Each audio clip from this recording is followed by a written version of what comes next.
CIAJ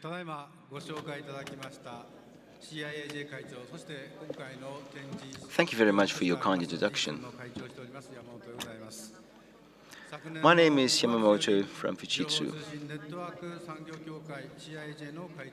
I've been the president of CIAJ since 2016. This is the Communication Information Network Association of Japan. Last year, a joint statement between Japan and Germany was published. This was to do with the Internet of Things and Industry 4.0.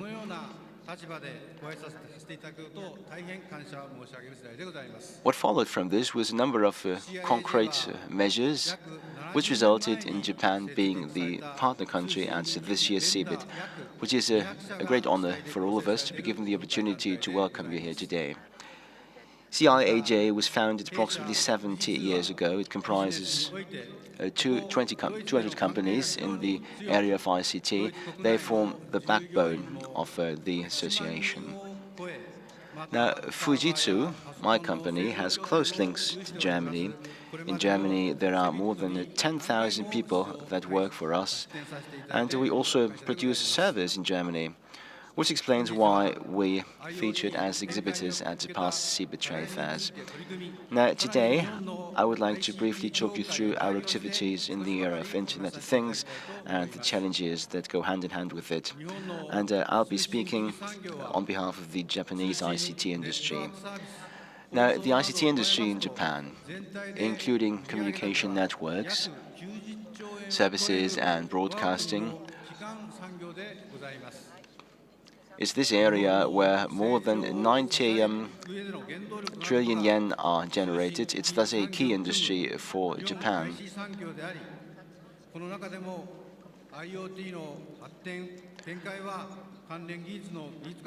Japan's growth will be primarily driven by the ICT industry, and here I'm particularly talking about IoT, which will lead to a number of technological innovations.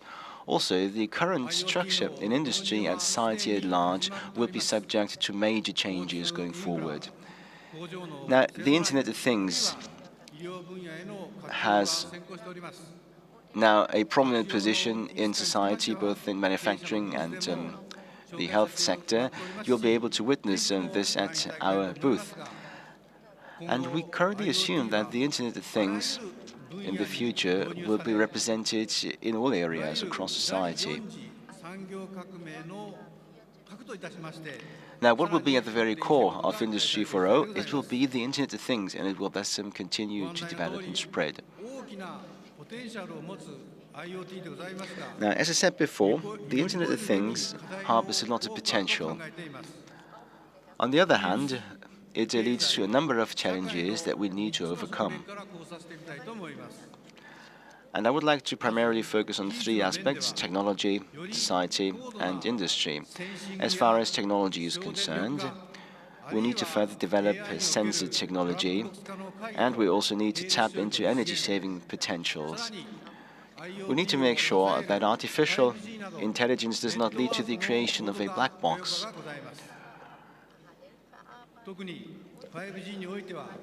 Parallel processing and networks need to be upgraded and further developed. They need to become more diverse than they are today. This is indispensable for the development of Internet of Things. As far as 5G is concerned, and in the run-up to the Olympic Games in Tokyo in 2020, we need to come up with demo tests, and we need to do them successfully before the games start. Now, let's look at society.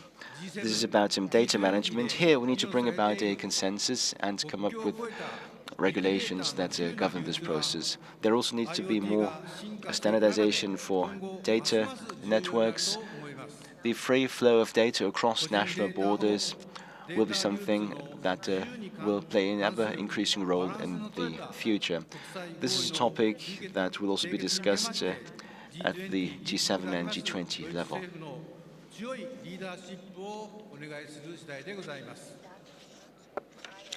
Data privacy and the free traffic of data should be well balanced at all times.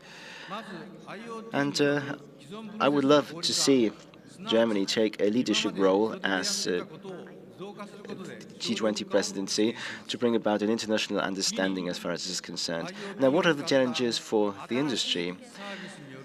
As the Internet of Things spreads, existing processes will be streamlined, so things that hitherto have been made by human beings will be automated, and this will lead to fewer people being required to carry out these tasks. The next step will be to use the Internet of Things to create new kinds of services, so something new will be created. And on the third level, supply chains will be optimized using the Internet of Things. So optimization will take place everywhere in society.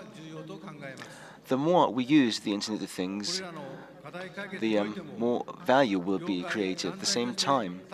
However, creating new services is not that easy either. Probably it won't be good enough to drive the Internet of Things across society.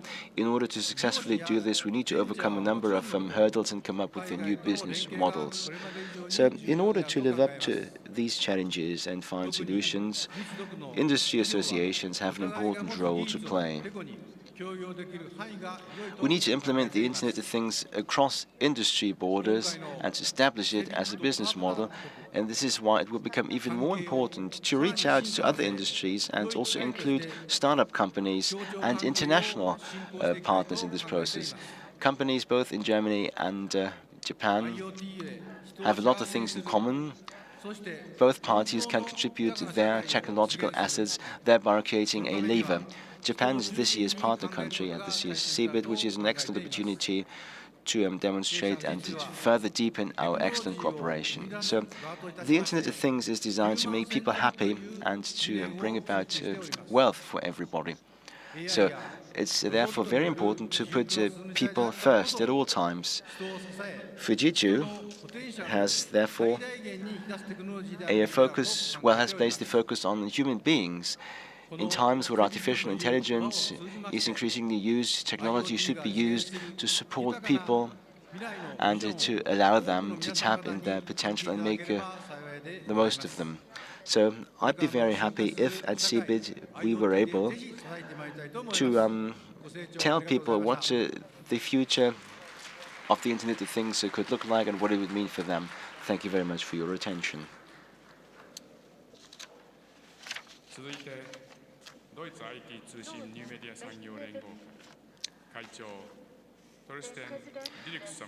Now, I would like to ask Mr. Thorsten Dirks, President of Bitkom e.V. Can I ask you to the stage? You have the floor.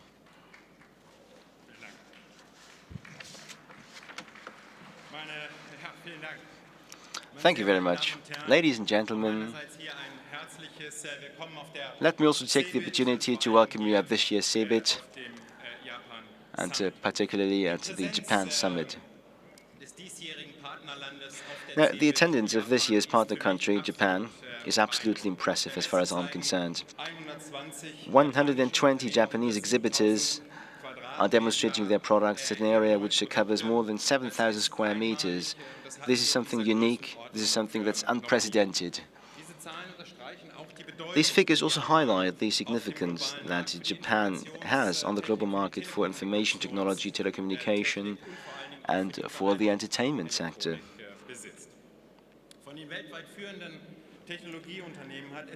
One in four of the leading tech companies is headquartered in Japan, and this is certainly something that should serve us as an example, because Germany and Europe indeed are clearly underrepresented in this ranking. Well, this is probably linked to the fact that in Germany we could do with some more courage when it comes to innovation. So when Prime Minister Abe spoke last night, he said that in order to overcome the challenges of digitization, so that they not only benefit industry but also society at large, it's important to remember three things. This is what he said last night. First, innovation. Second, innovation. And third, innovation. And this is something that we should always remember in Germany and in Europe. Now let's take a closer look at the trade links between Japan and Germany. They have seen their significance increased lately. Imports in 2016 rose by 12% to reach more than 1.5 billion euros, and the same goes for exports from Germany to Japan. Since 2014, they have increased by approximately 20%. So this makes Japan as a leading country in terms of digitization and automation. So we are well advised in Germany to intensify the links between our country and Japan. Let me give you an example. I would like to show you why it is so important that we not only talk about digitization and the digital transformation of the industry, but that we also talk about the digitization of society, because this is about much more than just technology.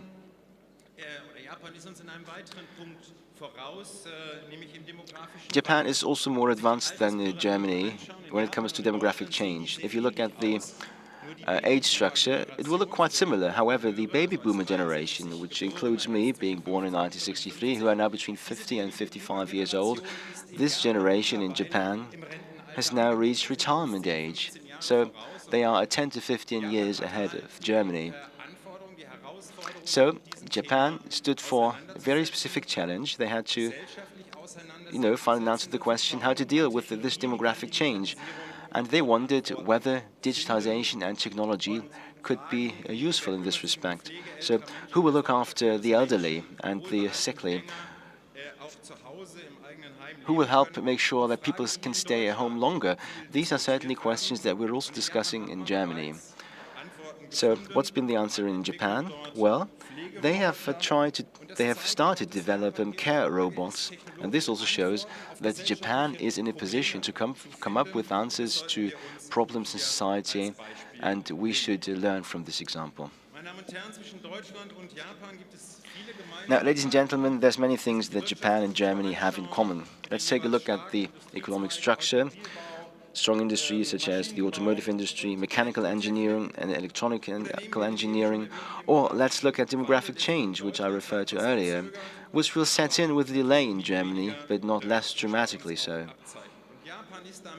So this makes Japan a laboratory of the future, which you should take a close look at in Germany, because after all we can learn from the experience that we see in Japan.